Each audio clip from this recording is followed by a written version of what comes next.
Breaking news చూస్తున్నాం. CM చంద్రబాబుతో మంత్రి ఘంటా శ్రీనివాసరావు భేటీ కానున్నారు. తన సీటుతో పాటు సిబిఐ మాజీ జేడీ లక్ష్మీనారాయణను టీడీపీలో చేర్చుకోవడంపై చర్చించనున్నారు. లక్ష్మీనారాయణ ప్రతిపాదనలతో పాటు ఆయనకు కేటాయించే సీటుపై చర్చించనున్నారు. తనకు భీమిలి గాని విశాఖ నార్త్ సీటు గాని కావాలని లక్ష్మీనారాయణ కోరుతున్నారు. మరోవైపు తనను ఎంపీగా పోటీ చేయమని చంద్రబాబు ఆదేశించడాన్ని తీవ్రంగా వ్యతిరేకిస్తున్న ఘంటా ఆ వ్యవహారంపైన సీఎంతో చర్చించనున్నారు. విశాఖ ఎంపీ బదులు భీమిలి గాని వైజాగ్ నార్త్ గాని ఘంటా కోరుతున్నారు.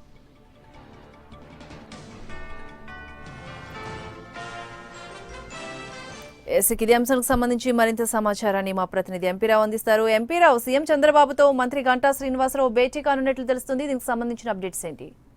ఇప్పటికే మంత్రి ఘంటా శ్రీనివాసరావు చంద్రబాబు నివాసానికి చేరుకున్నారు. ఆయన అయితే అధిష్టానం తీరు మీద కొంచెం అసంతృప్తిగానే ఉన్నారు. ఎందుకంటే సీనియర్ మంత్రిగా ఉన్నాడు ఆయన. అంతేకాకుండా ఆ సామాజిక వర్గానికి మంత్రి ఘంటా సామాజిక వర్గంలో కీలక నేతగా ఉన్నారు. అటువంటి నేతకు ఇంతవరకు కూడా ఎన్నికల షెడ్యూల్ వచ్చేసింది. ఓవైపు ప్రచారం కూడా ప్రారంభమైపోతున్నటువంటి సమయంలో కూడా ఇంతవరకు కూడా తాను ఎక్కడి నుంచి పోటీ చేయాలనే దాని మీద అధిష్టానం స్పష్టత ఇవ్వకపోవడంతో మంత్రి ఘంటా శ్రీనివాసరావు కొద్దిగా అసంతృప్తిగానే ఉన్నారు. అయితే విశాఖ జిల్లా భీమిలిలో ప్రస్తుతం ఆయన సిట్టింగ్ ఎమ్మెల్యేగా ఉన్నారు. కానీ ఈసారి భీమిలిని వాస్తవంగా అయితే ఘంటా శ్రీనివాసరావు గారు కూడా ఆయన కూడా తనకు ఆ సీటు వద్దంటున్నారు. అయితే భీమిలిలో ముందుగా లోకేష్ రంగంలోకి దించాలనుకున్నారు. తాజాగా సిబిఐ మాజీ జేడీ లక్ష్మీనారాయణ పార్టీలో చేరుతున్నారు. ఆయన భీమిలి నుంచి పోటీ చేస్తారని చెప్పి కూడా ప్రచారం జరిగింది. ఒకవేళ భీమిలి అవకాశం లేకపోతే తనకు విశాఖ నార్త్ గానీ, విశాఖ నార్త్ ప్రస్తుతం సిట్టింగ్ ఎమ్మెల్యేగా బీజేపీ ఎమ్మెల్యే విష్ణుకుమార్ రాజు ఉన్నారు.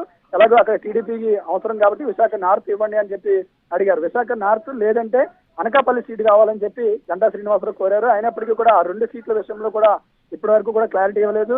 ముందుగా భీమిలి అడిగితే భీమిలి నుంచి లోకేష్ ని రంగంలోకి దించుతున్నామని చెప్పి పార్టీ వర్గాలు చెప్పాయి. ఆ తర్వాత విశాఖ నార్త్ అయినా ఇవ్వండి అంటే విశాఖ నార్త్ నుంచి లోకేష్ ని విశాఖ నార్త్ కి పంపి జేడీ లక్ష్మీనారాయణ భీమిలికి పంపిస్తాము, మీరు ఇంకో ప్లేస్ చూసుకోండి అని చెప్పి కూడా మంత్రి ఘంటాకు సూచించారు. ఈ రకంగా రోజుకు ఒక ప్లేస్ చెప్తూ ఘంటాను ఇబ్బంది పెడుతూ ఉండడంతో ఘంటా తీవ్ర అసంతృప్తి అలకబూనినట్లుగా కూడా తెలుస్తుంది. అయితే ఘంటాకు చివరి ఆప్షన్ గా అనకాపల్లి సీటు, అనకాపల్లి నుంచి రంగంలోకి దిగాలని చెప్పి అధిష్టానం సూచించినట్లుగా తెలుస్తుంది. అయితే అనకాపల్లి సీటు మీద ఘంటా కొంచెం పాజిటివ్ గానే ఉన్నప్పటికీ కూడా ఇంకా అధిష్టానం ఆదేశాలను స్పష్టత ఇవ్వలేదు. ఎందుకంటే అనకాపల్లిలో ప్రస్తుతం టీడీపీ ఎమ్మెల్యేగా శీలా గోవింద్ ఉన్నారు. ఆయన కూడా పార్టీలో మంచి పేరు ఉంది. ఆయన్ను అక్కడి నుంచి తప్పించి ఘంటాగా సీటు ఇవ్వడం వల్ల మళ్ళీ సంకేతాలు దాటిగా వెళ్తాయి ప్రజల్లోకి, వేరే విధంగా సంకేతాలు వెళ్తాయి. కాబట్టి అనకాపల్లిలో సిట్టింగ్ ఎమ్మెల్యేని మార్చడం ఎంతవరకు కరెక్ట్ అనే దాని మీద కూడా ఆలోచిస్తున్నారు. మరి ఘంటా శ్రీనివాసరావుని ఎక్కడ అడ్జస్ట్ చేయాలి అనే దాని మీద తర్జన పడుతున్నారు. ఈ రోజు అయితే ఘంటాకు స్పష్టత ఇవ్వాలని చెప్పి కూడా, ఈ రోజు నాకు స్పష్టత ఇవ్వండి అని చెప్పి కూడా ఘంటా కోరుతున్నారు.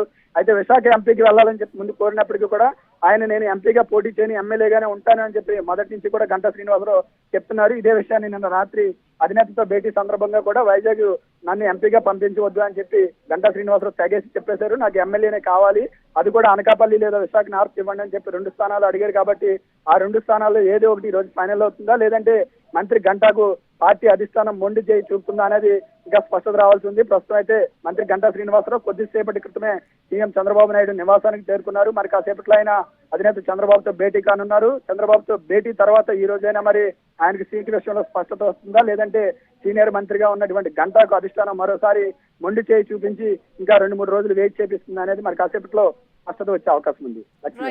Thank you ఎంపీరావు.